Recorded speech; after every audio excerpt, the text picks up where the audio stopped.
right at the start of our passage this evening, we see Paul kicks it off, verse 14, saying these three words, for this reason. For this reason, I get down on my knees before the Father. For this reason, in other words, Paul is about to launch into this amazing prayer because of something.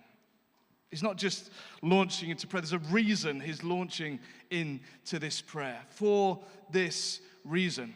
It's like shorthand, basically, for saying everything that I've just written in chapter 1 and chapter 2 of Ephesians. Because of all this, for this reason. If you look back to the beginning of chapter 3, verse 1, you'll see the same three words, for this reason. It's like Paul had done chapter 1, chapter 2. He got so excited about what we're going to look at in a minute that he says, for this reason, he's about to launch into prayer. And then something else comes into his mind, something else that's amazing. And so he goes on a little detour, verse 2, verse to 13, to explain about how God's plan is for the whole of creation, the whole of God's people, Jew and Gentile, to come together as one body. It's like he's listing all these amazing things about Jesus in chapters 1 and 2. He's about to launch into this prayer because of that, and then he gets distracted by something else amazing. And so having done that detour, we come back to verse 14. He says again, for this reason. And basically, if I was to try and summarize chapter 1 and chapter 2, Paul doesn't want to go for this reason and then write chapter 1 and chapter 2 again. So he just says, for this reason. But basically what Paul's saying is, because of God's great love for you, because of Jesus' death and resurrection and ascension, because you are now called children of God and he's your Father, because you are now forgiven freely because of what Jesus did on the cross for you, because you are now adopted into his family, because of that you now share in the full inheritance in Jesus, because of that you're now joined into one big family where anyone and everyone is welcome. Because this is the gospel that will transform the world, for this reason, I pray. That's what he's doing there. For these amazing, mind-blowing, life-changing, earth-shattering, history-changing reasons, I pray, Paul says, that you would get your head around some of this. I pray, Paul says, that you would grasp just something of the amazing depth and width and length of height of God's love. This is the prayer of a pastor. I sympathize, I relate to Paul. As I look out at you all, I kind of want to get down on my knees as well and go, guys, I just pray that you would get even more how much God loves you. I'm desperate that you would just know more, that if you put your faith in Jesus, if you step out, if you put into actions the things that he calls you to do, that you would see so much more of his goodness. You would see him answer prayer. You would see him pour out his Spirit in ways that are immeasurably more than you can even imagine. I pray that for myself as well. But I get something of Paul's heart. He's desperate. He's desperate for the church to understand, to just glimpse something of that amazing power and love of Jesus. And so Paul prays, first of all, that you would be rooted and established in love. That you'd be rooted and established in love, in the love of Jesus, not in anything else, not in scrolling on social media, not in kind of your plans for the future. All those things might be important, not in money, not in... He prays that you be rooted and established in love. I had a little seed earlier, but this is so small I've lost it. There's one in that little bag. They don't look dodgy at all, do they?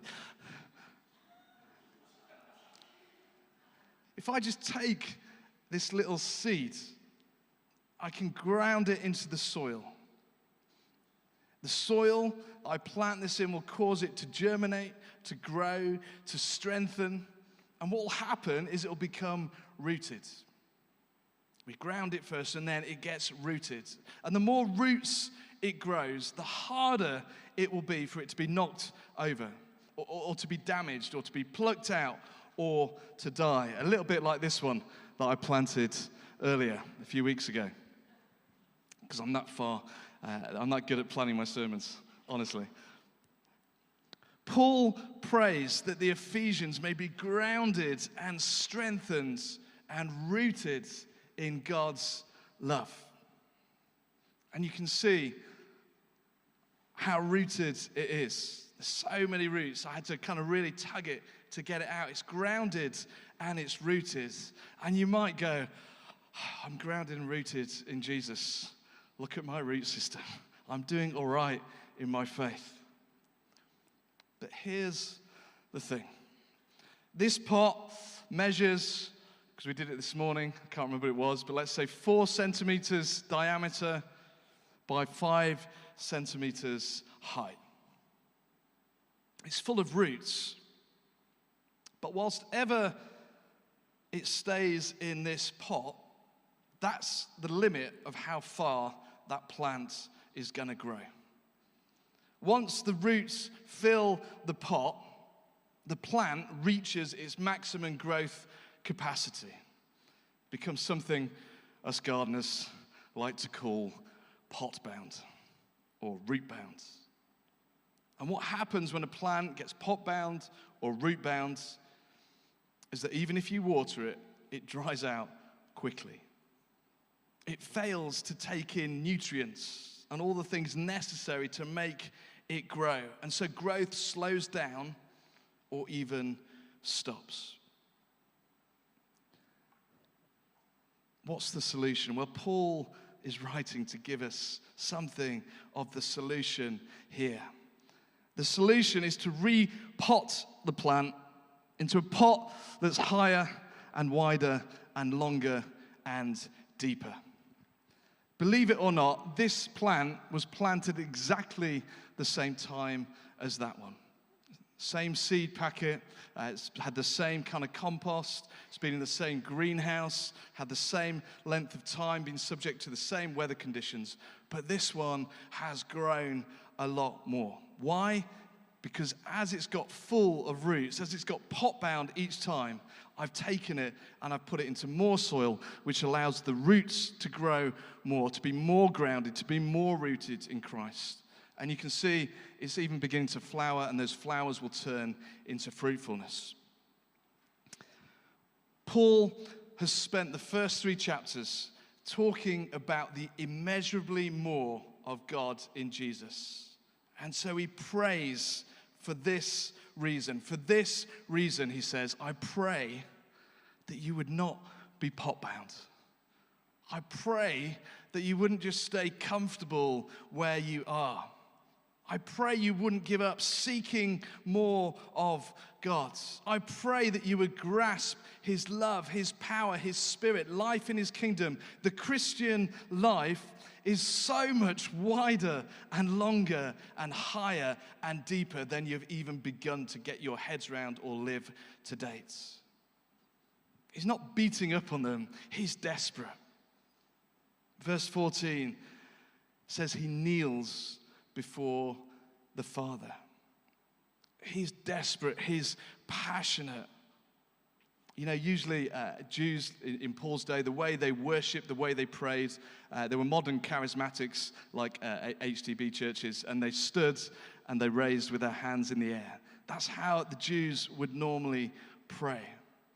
This word kneel means basically to lie prostrate, to kind of get as low as you can, complete desperation, to throw everything you have before God and ask him to do a mighty work. Paul is desperate. He passionately wants you to grasp there is immeasurably more. Don't be content with being pot-bound, he says. There is so much you're missing out on. If we look at Ephesians, it's said that the first half of Ephesians is about doctrine. That largely it's about what do we believe as Christians. And it's been said that the second half of Ephesians is about ethics. In other words, how do we live? Like we take our doctrine, what do we believe, and that should influence how we live, our ethics. But if we look closely, what we see is most of chapters 1 to 3, including this passage, is actually worship and prayer. These chapters, of course, teach us things about doctrine, but Paul isn't writing this as a theological textbook. Paul is praying and worshiping. And the more that Paul worships and prays, the more that he grasps, the more room he has in worship and prayer to grasp the width, the depth, the length, and the height of God's love, the more he discovers and understands and experiences this God of love.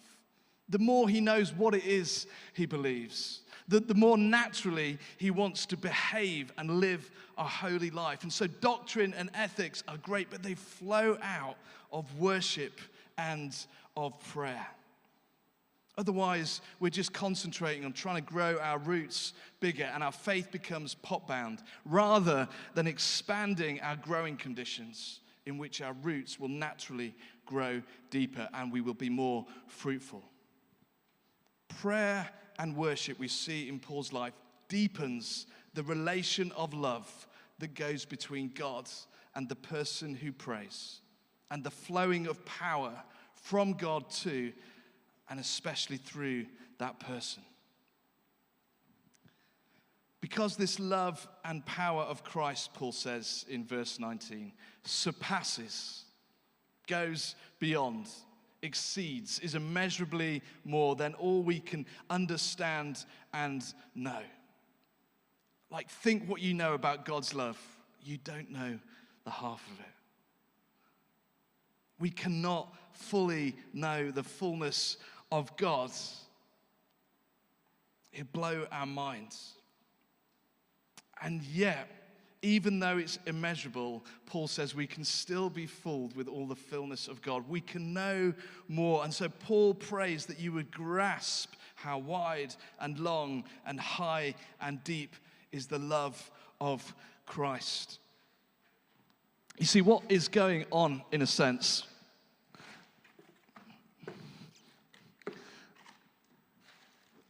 is we can be filled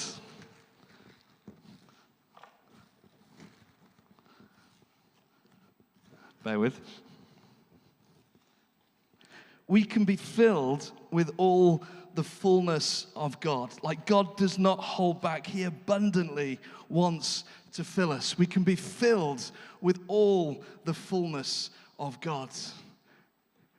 And yet, there is so much more to God that we can be filled with. That's what Paul is saying. We can be filled to the fullness of God, but there is always more. Stop being pot-bound. Get a bigger pot. I'm paraphrasing what Paul says there.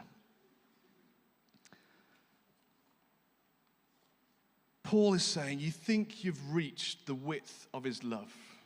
You haven't. There's more. You think you've reached the depth of his love. You haven't. There's more. You think you've reached the length of his love. You haven't. There's more. You think you've reached the height of his love. You haven't. There's more. In fact, one theologian writing kind of in the very early church wondered whether what Paul was saying was like, no more of the width of God, no more of the depth of God, no more of the length of God, no more of the height of God. This theologian wonders if what Paul is drawing there is the shape of a cross. You want to know what love looks like? Look no further than Jesus. His love is wider, higher, longer, and deeper than you'll ever be able to grasp. And so there's no person, no place, no circumstance, nothing in you, nothing happening to you, nothing that has happened to you, which is outside of his love. Think of all that, and you've not even scratched the surface. And so what does this text say? How is it then that we can experience more of this love? How can we get our pot bigger? How can we experience more of all that he has for us? Well, if you look at verse 18, It says, with all God's holy people. I pray you would have power to grasp with all God's holy people. And then we look at verse 20, and it says, yes, all glory goes to God, but also glory to him be glory in the church. How do we experience more of this love? Yes, absolutely, big time in prayer and worship. But actually, we also experience and find it more together. John Wesley famously said, God knows nothing of solitary religion. No person ever went to heaven alone. It's in the fellowship of the church family that we find the love of God.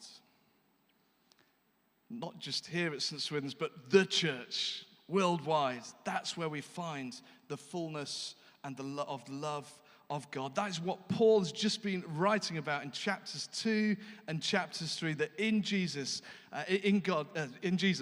God has acted to bring together Jew and Gentile, to bring together the whole family, one family of God. And so if you want to get a bigger pot, if you want to experience more of that fullness of God, yes, we need to pray, we need to worship, but we also need to think about fellowship in the church. And if you've grown up in church like I had, fellowship, the word fellowship creates images of cheesy mission praise, hymn books, love that, nothing wrong with it. It creates images of like green cups that you had your tea out of. It creates all these kind of images of whatever church was. But this word for fellowship, koinonia, is a rich, rich term. And it's about that love being present amongst us. Choosing to love each other as Christ has loved us. And so the more we seek space to widen and heighten and lengthen and deepen our experience and knowledge of his love, not just by ourselves, but in community together, the more rooted and the more grounded our lives in him will be. The more we will grow and flourish. The more your behavior will match up to your beliefs. The more lives and communities around us will be transformed. You see, where I struggle to engage in worship, let's just assume it's not 29 degrees, but usually where I struggle to engage in worship, maybe, you see, the barrier isn't the music. Maybe the barrier isn't the volume. Maybe the barrier isn't, I don't know this song. Maybe, actually, my pot is too small and I've become pot-bound. My expectation is kind of full. Where I struggle to pray and to read the Bible more. Maybe the barrier isn't, I'm a bit busy this week. Maybe it's a sign that I've become pot-bound. Where I fail to give more generously. Maybe the barrier isn't the amount I have or don't have in my bank account. But where I fail to give generously, maybe the issue is it's a sign that I've become pot-bound. I'm trusting my roots rather than the width, the height, the depth, and the love of Jesus. Maybe where I fail to love my neighbor as myself. Maybe the barrier isn't my neighbor. Maybe the barrier isn't, I don't know where to start. Maybe it's a sign that I've become pot-bound. In verse 16, Paul talks about our inner being. Our inner being. And this word in Greek includes our human reason, it includes our conscience, it includes our will, and it includes our action. You see, a transformation of our inner being by love affects all those things, Paul says. Love, you see, isn't a feeling, despite what Boston said. I'm hoping 3 of you get that. No, yeah, 1 of you did. Thank you. It's an age thing. Don't worry. Thank you. Love isn't just a feeling. Love isn't just a concept. Love isn't just a theological truth. Love is a choice. Love is a decision. Love is to choose an act of obedience and a way of living that follows Jesus. So if we're to be rooted and grounded in love, it will involve not just our feelings, it will involve our actions and our choices and our decisions as well.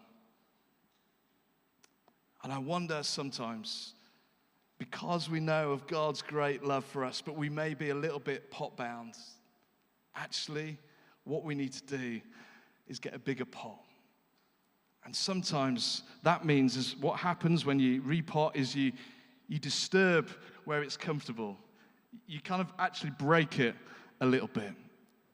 And then you repot it into something more and something bigger. And so sometimes to choose to respond to God's amazing love in order to discover more of his amazing love demands something of us. Jesus says discipleship means to take up your cross daily. It's not meant to be easy. It's not a walk in the park. So what is it that you need to do to get out of your pot and place yourself in a bigger one where your roots can grow stronger and your fruit can grow whatever fruit grows better? You see, worship is about praising God, of course it is. But sometimes the choice to worship, even when we don't feel like it, is about enlarging the pot. In a service, when we say, like, if you'd like someone to pray for you, come forward. It's not because we think you're all broken and need prayer. It's because I'm desperate. For this reason, I long that you would discover more of his height, width, depth, and love. Maybe for you, it's coming and receiving prayer. Remember, we discover it more in family. Maybe that's what breaks the pot and enlarges the pot for you. Maybe for you it's giving. I can't possibly afford to give that. I'm giving this much already. Maybe for you it's going, okay, God says, God has been abundantly generous, and he asks us to be abundantly generous. And so maybe for you it's just coming out of that pot a bit, feeling the discomfort of giving a little bit that you don't think you can afford, and then see what God will do. All these things are obviously about God, but they also help us enlarge the pot. Can I invite you just to close your eyes as we finish?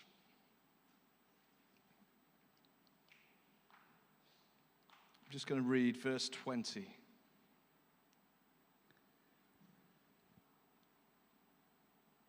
Now to him who is able to do immeasurably more than all we ask or imagine, according to his power that is at work within us.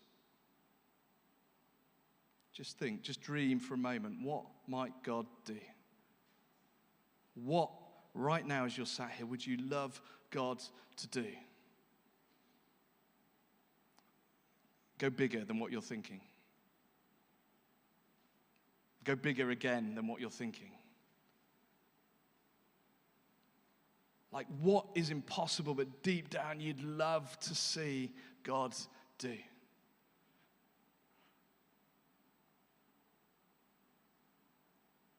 If it's possible you're not thinking big enough, go bigger. Just think, dream for a moment, what might God do? And that thing that you're holding in your mind prayerfully, God, Paul says, is perfectly capable of doubling, trebling, quadrupling, I don't know what the next one is, but going so far beyond it that it'll blow your mind. But it's not a magic trick. It's not like a formula. God's power is not ours to do as we want with. But it's as we open our life to his power, to his love. We ask, this passage says, his Spirit to make his home in us, that he will do abundantly more and fill us to overflowing. The word there for dwell means to make permanent home. Jesus isn't interested in just having a sleepover in your life. He wants to dwell permanently so that you would know more of his love and his power. And he invites you this evening to step into something where you've been pot-bound. That through his grace, through his goodness, because of all of chapter 1 and 2, he wants to do in you and through you. Amen? Amen. Mads.